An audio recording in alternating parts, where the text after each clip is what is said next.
Welcome to OOD Works, the podcast, a show about unique individuals and services provided by Opportunities for Ohioans with Disabilities, the state agency that helps individuals with disabilities find a job and be more independent. Here's your host, Kim Jump. Welcome to OOD Works podcast. I'm excited to introduce our guest today, Caroline Karbowski. I first learned about Caroline through our friends at the National Federation of the Blind of Ohio, and I knew she was someone that I would love the chance to interview. Caroline, welcome to the podcast.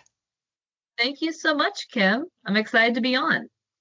Well, it's great having you, and I want to start at your beginning of your interest in the blind community and science and assistive technology and supports, because it's a really neat beginning. I understand your interest in Braille started in middle school because of car sickness. Could you explain? Yes. So in sixth grade, I decided to teach myself Braille so I could read books in the car without getting car sick. A lot of my friends said that they read chapter books on car trips, but I would always get too dizzy for that. So I thought, okay, I'll just read Braille books. So I started with the alphabet, and then I got some print Braille books from the library and started teaching myself contractions that way. But then I realized that Braille is going to be a much harder skill to learn. I wasn't able to just use the alphabet to read books. Mm-hmm. So I took a break from Braille for a little bit, but then I came back in high school and started the Hadley Braille class. And then in college, I did the NLS transcriber class. So now I'm a transcriber. I use Braille all the time. And mainly nowadays I use it for reading when I go to bed, reading still on car trips, as well as for some fun labeling, like labeling the buttons in my car, because I don't have to look down to read everything. I could just use the Braille labels. So I still use Braille for lots of fun uses, even though I'm fully sighted. Yeah. Oh, that's super fun and interesting. I'm sure that's a great conversation starter when someone sees the Braille that you're using. Yes. It's so fun. When I go on airplanes, I get to talk about Braille, show people the page numbers, and it usually is a very good conversation starter. And in my quest to be able to get Braille books when I started out when I was younger, that also really connected me to the blindness community, because I wasn't able to really get books because I wasn't blind. So some people would give me their extra Braille books. I would take books that were being thrown away. I would make my own Braille using a slate and stylus. And then I eventually got a Braille writer from a friend. And so it's been a really great way to meet other people just in my quest to get more Braille materials. And now that I have access and more opportunities to find Braille, I like finding new friends that want to learn and give them some of my old materials and keep the cycle going. That's super fun. I love that you were so resourceful at a young age. Yes, it was fun. I remember my librarian finding an old Braille book that was on the throwaway list, and she gave it to me, and that was my first Braille book. And that's how I learned a lot of contractions, from just looking at the print in Braille and figuring it out. So you connected quite a bit with individuals who are blind and use Yes. Braille, individuals with low vision in Ohio. Can you kind of talk about some of those connections that started to grow? Yes. So I first met Deborah Kendrick and Cassandra Jones, who are blind, and they gave me some suggestions of more friends. A lot of them have recommended I talk to people in NFB of Ohio. Mm-hmm. And I met other people that a teacher at my school, her daughter's blind. And people at my school said, you should talk with her. And her name is Haley Thurston. She's also with NFB Ohio. And so just from talking with various friends and people and friends of friends, I got more and more connected. And that's really just how a lot of this has been going. And when I was started with 3D printing for blind people, that also started with Braille too, because I was looking for more opportunities to use my Braille skills. More reasons to justify learning contractions. And I thought, I can add Braille labels to models. I can write descriptions of models in Braille or Braille address labels when I ship 3D printed models to people. And then that gave me some more reason to keep learning Braille. And that's when I started to more formally learn it through things like the Hadley Braille class and then the transcriber class. Because some people had said that my Braille was not perfect yet, and I thought it was perfect. And so I thought, okay, I need to make this actually good then. And, because there were some gaps in my knowledge from just reading print Braille books. I didn't get to learn a lot of the formal rules, but I did get that through programs like Hadley. Yeah. Wow. How long would you say it took you to feel competent with Braille? So I know I did the alphabet in an hour, and then I did the Hadley class maybe took me about a year or two. I do remember throughout maybe all 4 years at the end of high school, I definitely did feel pretty good and competent and knowing all the contractions. But when I started college and did the transcriber course, that's where I got more understanding of rules and making sure like formatting things were correct. So I'd say maybe 4 years to feel confident or so. And Okay. I'm now, ever continuing with my Braille reading speed. That still, could be better, but I can definitely read Braille by sight pretty well. And I read tactily for a lot of Braille transcription. When I need to have print and I'm proofreading something, I do prefer looking at the print with my eyes and feeling the Braille with my fingers so I don't lose my place. If I look at both print and look at Braille, I skip more often.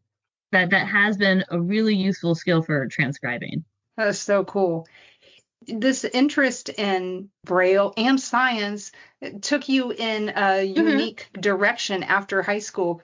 Can you talk a little bit about what that led to for you? Yes. So in high school, I really enjoy science, especially a lot of biology, chemistry. I used to actually do research on plant cryopreservation in high school, and I had recognized that a lot of the lab materials were not accessible for blind people. I was thinking of all the friends that I had met, and I realized, I don't think this would be too accessible to, our plant lab had, a lot of things that relied on using your sight with our current methods, looking at things like data collection. And so that really got me thinking, okay, how can I make science more accessible? Because I really enjoy this topic. And I also was already kind of doing a little bit of that with 3D printing. I liked 3D printing models of science concepts, many of them based on illustrations from textbooks or from microscopes or telescopes. And a lot of that came from I just wanted to show my friends the various science things that I was interested in, and they had similar scientific interests too, but it just hadn't been accessible. So at college, I majored in biology and minored in chemistry and continued with doing C3D. That is a nonprofit that 3D prints models for blind people that I began in high school. And so I went to the Ohio State University and studied biology and chemistry there. I then became a biochemist afterwards, and I studied structures of proteins. And there as well at that lab, I recognized a lot of opportunities for accessibility, especially with sterile technique, using the different equipment, and how to look at our structures of proteins. Like right now, a lot of it's on computers, but a lot of people are 3D printing the proteins. Even sighted people are 3D printing the proteins to better understand their structure. And I was able to connect with a company called 3D Molecular Designs. They helped me make a 3D print of the protein that we researched at the lab. And I could show that to all my friends, and I had since really enjoyed making the lab more accessible. And I even worked on a project with Emerald Bennett, who's a friend from the Ohio State School for the Blind and from NFB of Ohio. And we made a video series demonstrating accessible lab techniques that we worked on together. And we then presented that at the SciAccess conference. So yeah, it was just a really fun experience, really, great way to brainstorm and try new ideas and get them on YouTube to share with others. And I'm continuing to do that presentation at other places. I took it to the International AER conference, which that's for professionals that work with blind and low vision people. And I'm going to talk about the science accessibility strategies again when I go to Amsterdam at the Tactile Reading and Graphics Conference. So just continue to share this message and get things out there, because I recognize that a lot of times at conferences, teachers and individuals, aren't always able to go. So if we can get more stuff just on the internet that's freely available, that might give people some inspiration to think of accessible strategies that might be more specific to their situation. It's so cool that you saw that need and became an advocate for labs and research and accessibility. I'm so impressed. Yeah, it's fun stuff, and a lot of it too is ideas from blind scientists that I have met, from working with individuals like Emerald to get different ideas, and thinking about all the people in our community that can support us, talking with the lab companies on things they could make accessible. Some things were just some smaller tweaks. I was able to talk with a lot of the science supply companies at our labs, and they even gave us some donations of things to use within our videos. And I showed them how some of their existing products were already very useful for blind people, such as a gel loading guide or fixed volume micropipettes. And now the companies are more aware of those if people reached out to them in the future for that. So it's even spread to them. Right. The awareness. That's great. Exactly. I want to go back to the nonprofit C3D that you founded. So you were still in high school when that started, and it continues today? Yes. So C3D began in 2017 when I was a junior in high school. I went to a technology conference called Tech Olympics. This is held in Cincinnati, and it's actually the nation's largest student-run technology conference. And I used to go there for all years of high school. And as I got to junior year, I wanted to contribute points for our school, because the other years it was mainly the upperclassmen contributing. I felt like I was just on the sidelines. And so I thought, okay, this year my contribution will be I'll submit for the showcase competition.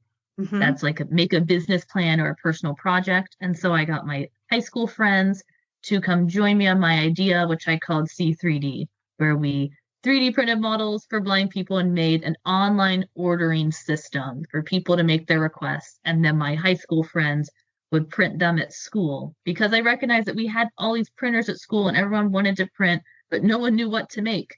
So we would just sit there debating what to make that day. We also had a lot of half-used spools, and I thought, well, maybe we can use some of this filament to make models for people instead of it just sitting here on the rack. And we can also get other high schoolers involved too. So we presented that idea at Tech Olympics, and while we did not win, we did get some connections to go to other events, and one of them being the UC Tech Expo, so University of Cincinnati. There I met Emily Keel, and she is low vision and blind, and she at the time she was very interested in getting involved with C3D. She helped me get her high school involved, and then Emily and I ended up doing more things with NFB Ohio together. So, but I just had met her, because someone from the conference recommended that I go to the UC Tech Expo. Sort of like that, and that was again all just in high school. And now we've worked together doing things like the STEM to You program, Bell Camp, or Bell Academy all together. So that's been kind of a fun experience. And think about I wanted to do that high school showcase, the project, and that really was the launching point for C3D, because I was looking for more opportunities to do Braille and ways to honestly build the team, so it wasn't just our high school printing. And since then, I'm really happy we've been able to go back to Tech Olympics. It's still going strong, and we even had an exhibit hall for C3D. I spoke there to students talking about how to take their showcase project to the next level, not have it just die at the conference. That's cool. And we even do an internship program for high school students that's through the Inner Alliance of Cincinnati. And our internship is even funded through the state of Ohio, where students can be paid to work for C3D doing 3D printing and design. So it's really been a great way to give back. Cool. You certainly have. And you mentioned the STEM to You program. Can you talk about a little bit more about what that is and how it benefits students? Yes. So NFB nationally has a program called STEM to You, and then each state hosts their own individual event. It will be happening again this year. Emily Keel is actually running it. With the 2 years that we did beforehand, one was on the James Webb Space Telescope, and then one was in general just about space. And we do different activities that were from COSI, like the museum here in Columbus. They had kits, and then we worked on adapting the kits to make them more accessible. And then we hosted a day where we did those activities with blind and low vision students. Now this year, I don't know what the theme is or content this year, but at least when I did it, that's what we had done. It was really fun because we had blind role models. We had students from Ohio State's TBI program there. And last year we hosted it at OSSB. So it was a good way to connect with students. And it's for all students throughout Ohio, not just students, say, that are at OSSB. We even have had people that wanted to come from out of state if their neighboring state didn't have a program. Really cool. And just in case listeners don't know, OSSB is the Ohio State School for the Blind. So really cool connection there for you. I mean, you're impacting so many different bodies of people with this passion for accessibility and just making it so accessible for people who can really benefit from it. Thanks. Yeah, I really enjoy connecting with people, sharing the ideas that others have shared, and because I think sometimes, accessibility things can be difficult, or, it may be like, oh, this could never work. But having the, experience and knowing that things can be done helps make the process easier. Like, I don't know how we'll do it, but we'll ask some friends. I know who to contact who might have a good idea. Yeah. And as I build my network on that, I find more people who might have a good idea. So even things that I thought maybe weren't possible, the next day I realized, wow, I guess that could work. So it is very fun. That's why I enjoy being involved in the blindness field, because I like problem solving and connecting with people and thinking of different ways to do things. Yeah. You went on to pursue a master's degree in sensory impairments and inclusion, and you focused on orientation and mobility. Yes. And I did that at Ohio State as well. Yes, that was the full version there. And like I said, it was a fully grant-funded program, so I really recommend, if anyone's interested in O&M, that they check out Ohio State, or even various other schools also have free programs that are fully grant-funded, because there's a high need for this right now. And now I work as an orientation mobility specialist at Perkins School for the Blind out in Watertown, Massachusetts, and that's very close to Boston. During your master's program, then you did an internship. Is that what took you out to Perkins to start with? Yes. So I was looking for, an experience to go out of state, because I was going to be free the whole summer, and I decided to go to Perkins. I worked with their outreach program. This was a summer camp for kids, honestly, from anywhere in the U.S. that wanted to come and stay for 3 weeks or 5 weeks. And I was one of the O&Ms there for the students at the camp, and these were junior high and high school age students. That's great. Had you ever done anything quite like that before? The most similar thing would be Bell Camp through NFB Ohio, which I had done twice. And that's where I honestly really fell in love a lot with O&M, just because at that camp, we do so much of the activities non-visually with students, role modeling. So from that, I'd already done a lot of blindfold travel and Braille reading things through that camp and living in the dorms with the kids. And so that experience, and that even the role modeling from the other, from blind adults there who were giving me tips and things to done with the students, that was really fun. And I would teach science activities and things there too. And so when I went and did the camp at Perkins, it was kind of a similar experience, but now I was more of an O&M teacher. Yeah. Do you have any advice for families that are considering opportunities like that for their student? So I say, at least for the benefits of a residential camp such as Bell or the Perkins outreach opportunities, is it gives students opportunities to really demonstrate their independent skills.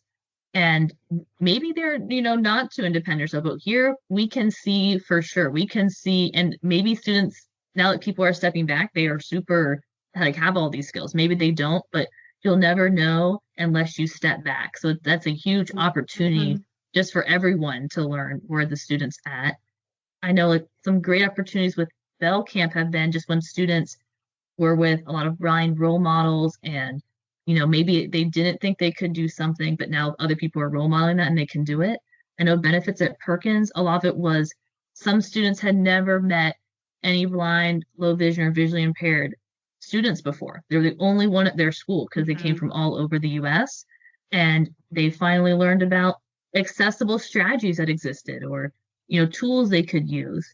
And being able to, especially with the teenager group there, they were able to talk with their peers compared to maybe having to always talk with adults or so, which they may not feel as comfortable with. And so I saw a lot of them really just benefiting from that away from home experience, Right. which, I even like when I did some camps when I was in high school. That was a good, Sure. or just like maybe similar to like living on your own at college or, it gives you some independence, which is really useful for, independence. And also, recognizing, like, I think sometimes like for some students, like, oh, if I want to go to college or I want to have an apartment of my own, I want to know what skills I need to know now while I'm still in high school. I still have the time to, learn those skills. You maybe don't want to find things out the day before you go to college, right? Right. So I think that, and I know it can be hard sometimes for parents, to let their kids go, on that limb and go to a camp or so. But I think one thing I know that when OSSB also has camps, and I know this at least for Bell and likely for Perkins, is that, the people who run these camps are usually very willing to talk with you ahead of time or give you tours or explain anything that might cause any concerns. Yeah. So I think that helps. And I think, big thing with O&M is you get to, when you have the time to spend like the whole day doing an O&M activity, it's so immersive, right? We're going to the grocery store because we need to get food. We're going, for Bell Camp, we went to the airport. At Perkins, we went to an amusement park. All this is so baked into it. And you don't get to have that experience when you're doing your 30 minutes to an hour and a half session during school, where your location is very much specific to school. Here, you get so much more opportunities to do much larger group trips with the expertise of either O&M instructors or cane users that you wouldn't get in the school day. Yeah, that's awesome. Thank you for explaining that. That's super helpful. I wanted to ask a little bit more about A-Cube Design that you co-founded, and if you could just talk a little bit about challenges and solutions in making Braille displays more affordable. So my friends from C3D, Garrett Carter and Inan Srivastava, we decided to start a second company called A-Cube Design. This stands for Affordable, Accessible, Accelerated Design. Like A-Cubed is like 80 to the third power. Okay. Yeah. And so because each word begins with an A. So we really had heard from the community that a huge issue was the cost of refreshable Braille displays. And how that, but in that the need of refreshable Braille displays are so high to be able to use that with, our ever-growing technology here. So we took a lot of our resources together, very similar to how we did things with C3D, where we pooled a lot of Ohio State and high school students to work on us. Same thing with A-Cube Design. We worked with a lot of Ohio State engineering capstone students, as well as people just that are our friends in our network to, try different software to make the Braille display, work on things like hardware to make a new pin actuation system that might be more affordable. And where we're at now is we have a prototype with pre-made piezo cells that does work and runs with NVDA. And it's also the case that these cells are in. There's 20 cells is in a 3D printed case. So it's kind of cool. That is cool. It's also run just on a board, a PCB board that, our engineering friends, coded up.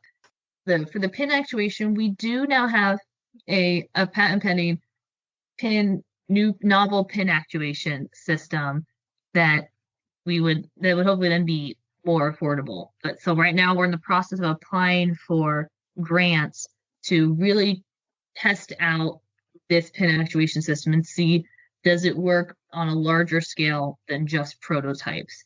How does it compare to some existing pin actuation systems? But, even if that pin actuation system doesn't work, we still have, our route with the Braille display with existing cells. We always can try new different pin actuation systems. And we're really trying to find ways that, people can maybe learn Braille using our device, learn literacy using our device, trying to like really help looking at different aspects and problems within the Braille display, Braille literacy market and seeing where we can fit in. And because maybe there's a new way or a new place we can enter the market that people haven't thought about before. Wishing you well with that and Thank you. the grant opportunities. That is just, my mind's like spinning. That's just awesome. It's fun too. And one thing I remember, some of our prototypes, we took them to OSSB and the kids were so excited. They're like, wow, you just built this? You 3D printed? We're like, yeah, we did. And and then some kids are like, wow, I want to learn Braille. I want to try this. It's just kind of cool. So, sometimes even if the professionally made Braille displays, maybe more functional, it can be more fun to have a DIY Braille display. Yeah, that's true. You heard it straight from the students. So there you have it. So, I think because I'm very curious about, ways for students to build their own Braille displays, coding and all that. Because a lot of the Braille displays now, you can't fix them yourself. There's no user serviceable parts. A lot of things are tiny. So we're really trying to find a way that this can be repairable by users. Because that's really going to help people with downtime. If they don't have to mail it back and get it fixed, that would be huge. Or people that might live in a remote area or low resource area where it's hard to mail things back or that takes a long time. If they could just fix it as easily as some people can fix their computers, or someone with a engineering background near them could fix it, that's going to make things a lot easier. Yeah, that's great. I love the vision you have for that. Yeah, it's been a lot of fun. And a lot of it too is from feedback that we've had from the community. So like, again too, if anyone has ideas or things that you think we should prioritize, especially let us know. And like for A Cube Design, the website is acubed.design, ACUBED.design. There's no .com or .org. That's really actually what it is. So awesome. That's kind of check it out. You can reach us there. And we'll put it in the show notes for sure. You've branched off in so many fabulous ways, Caroline. I wanted to ask, what advice would you give to individuals who also want to increase accessibility in their communities? Maybe not for blind or low vision. Maybe it's a different kind of accessibility. But if they've got passion for it, what advice would you share? Oh, this is a great question. So the first thing I would think of is starting out where you see a need. So if you yourself need something that's more accessible, or maybe a friend or family, or like you're noticing, like when I was in the community, I noticed there's no Braille menus here. I know someone could benefit from this, trying to find like a need. And it helps if you have someone that has really documented the need compared to say a perceived need, so step one is find like a real need. And then, go to whoever has the person that can make the change about this access issue. Go to them with a proposed solution instead of just there's no Braille menus and then sitting there, maybe say there's no Braille menus. Can you contact, or here's the contact info for, the Clovernook Center for the Blind and Visually Impaired. They make Braille things, or, some resource. Maybe have some homework done ahead of time to make it very easy for that person to say, oh, sure. Because usually they are, usually pretty like willing to do it. They just don't usually know where. Now, there could be a cost thing too, but you can also say, oh, I know of this funding opportunity. Like you can, if you have some things like that, like I know for sure, like at Clovernook right now, they have an arts and accessibility grant where museums don't have to pay to have things like Braille, large print, and 3D models in the museum. Clovernook has the grant. So every time I go to museums now, I just let people know about that, So come with the solution to the table. And you can also start out with some small things. This is a thing from entrepreneurship. We talk about like MVP, which is minimum viable product. What is something you can do to validate that this need is real or that there's some traction? Because if you start with something small, you can get the ball rolling. So maybe you really want to make your school accessible. Why don't you start out with something that doesn't really cost money? Well, then you can elevate to things that are going to be huge structural changes. Maybe that's like, I know like some places we didn't have Braille labels. Maybe you first start with like putting stickers for Braille labels, and then you're like, okay, let's get professional Braille signage. Okay, Mm-hmm. let's get a tactile map. Okay, like you can like Yeah. elevate your access needs from there. But I think that was, the advice I actually had like from a teacher I had from high school who said, come to me with solutions that are easy to say yes to. And if someone says no, maybe try and adjust your request to make it become a yes or a Right. I maybe, like it. right? If someone, whenever I meet people too, I don't like to say no. I like to say how. Okay. No, we can't put Braille labels. Okay, how can we put Braille labels, right? And that's where it's encourage people to come up with solutions. So that's my biggest advice there. Just so practical, and you come at it so positively and helpful when you do bring those Mm-hmm. proposed kind of ideas too. And I do want to give a little plug here at Opportunities for Ohioans with Disabilities. We have a newer team at our agency, a program called Accessible Ohio, and we actually have Accessible Ohio specialists who will consult directly at no cost with local partners throughout Ohio to help identify barriers if they're not really sure to where to start, and to establish goals for accessibility, everything from planning and awareness, navigating a space, moving about a space, creating environments where everyone can participate, and also addressing personal care. So do reach out to OOD if you think Accessible Ohio might be able to help. Love these very practical tips, Caroline, that you're sharing, that individuals that want to help make a difference. It's a great strategy that you've shared. Thank you. That's awesome. Yeah, I'm hoping it can help other people too. So, because I'm always, Yes. and I use that today, even in my work, I use that in school. If I am going to be absent or something, I propose a solution for what to do in my absence. And I think that helps Nice. keep the ball moving. Yeah, it really does.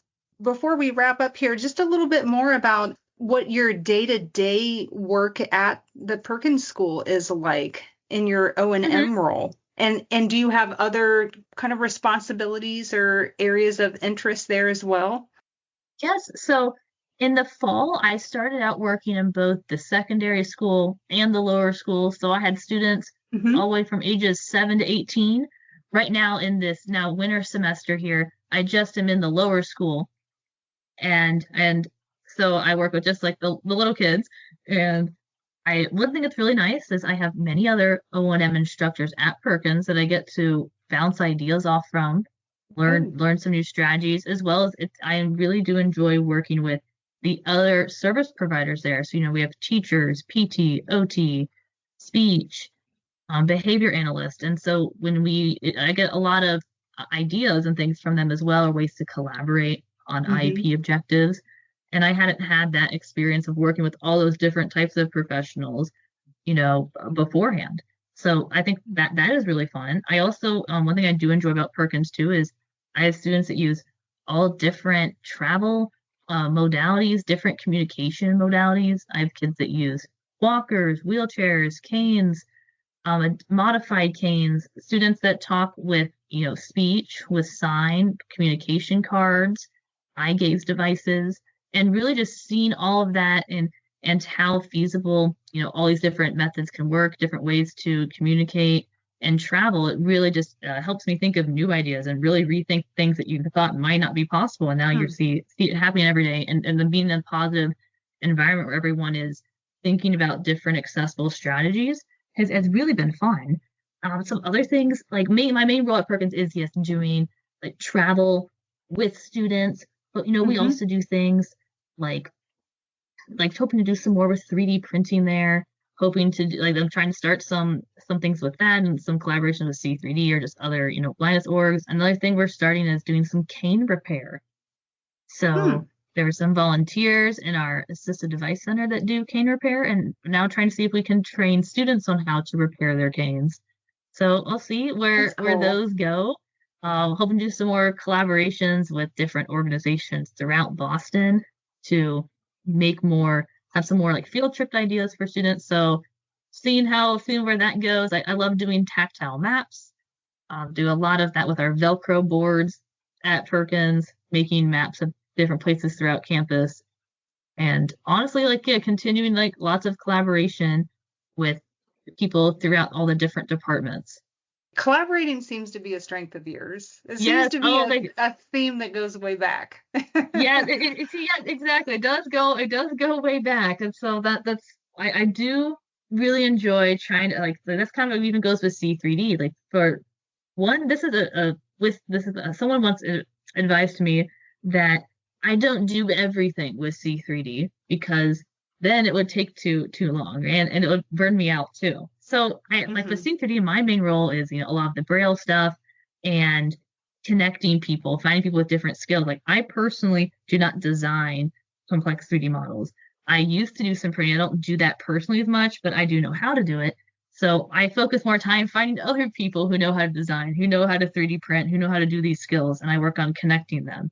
So same thing at Perkins. I don't know how to do everything there, but I know, okay, well, I need to find someone that knows how to use a rollator, because I don't really know that 100%. I'm going to go talk to the physical therapist. I need to find someone that knows how to use this communication device. I'm going to go talk to the speech and language pathologist, right? So thinking of, you don't have to know every single skill, and nor is that always maybe good, because even if I still talk with other O&Ms, even though I technically specialize in O&M, right? So I do always think about other people that you can collaborate with, because, when I've been stuck at work, I just ask someone for help there. When I'm stuck with C3D, I go out to the 3D printing community, and same with like my friends at NFB Ohio or like OSSB. Again, I can find other people who have maybe more experience who can provide some good advice.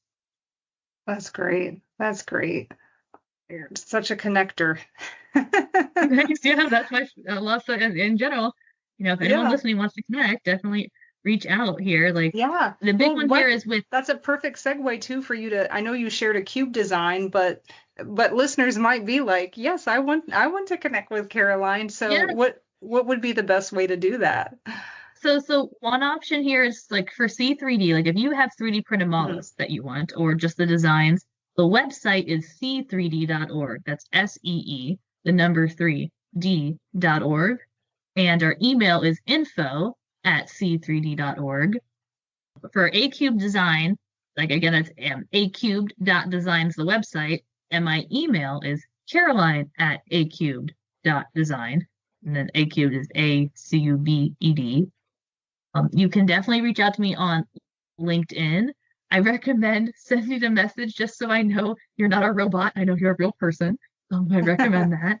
And you also can email me personally too at carolinekarbo@gmail.com. That's CarolineKarbo@gmail.com. Or if you know anyone at NFB Ohio, I'm sure they can also give my email to you too. Yes, would definitely love to reach out and talk with other people. Thank you. And thank you just for what you've been doing for years now for people in the blind community, low vision community, and just your passion and spreading that through science and research and with students at the Ohio State School for the Blind and beyond. I mean, it's really impactful what you're doing. Thank you. And I say, like, thank you everyone, out here in the world too, who has helped me in, giving me the support to do all these things too, and encourage me to do things, encouraging me to, reach out for help or be a connection. A lot of, my interest has just been fueled from other people's excitement and things too when they have new ideas. So I'm really appreciative of, especially all the blind low vision people who've given me so much different advice and feedback and things too. Like, so much with C3D is based on feedback of models. Honestly, a lot of O&M is feedback and asking the kids what they want to do or what they want to prioritize.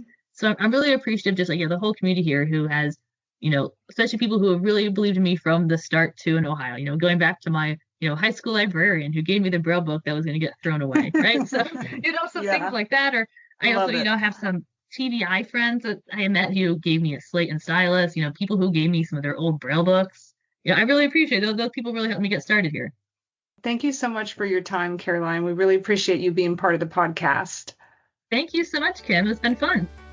A transcript of today's episode is available at ood.ohio.gov/podcast. We welcome you to subscribe and leave a review. We're on social media at Ohio OOD. Do you have a disability? Do you want a job? We can help. oodworks.com.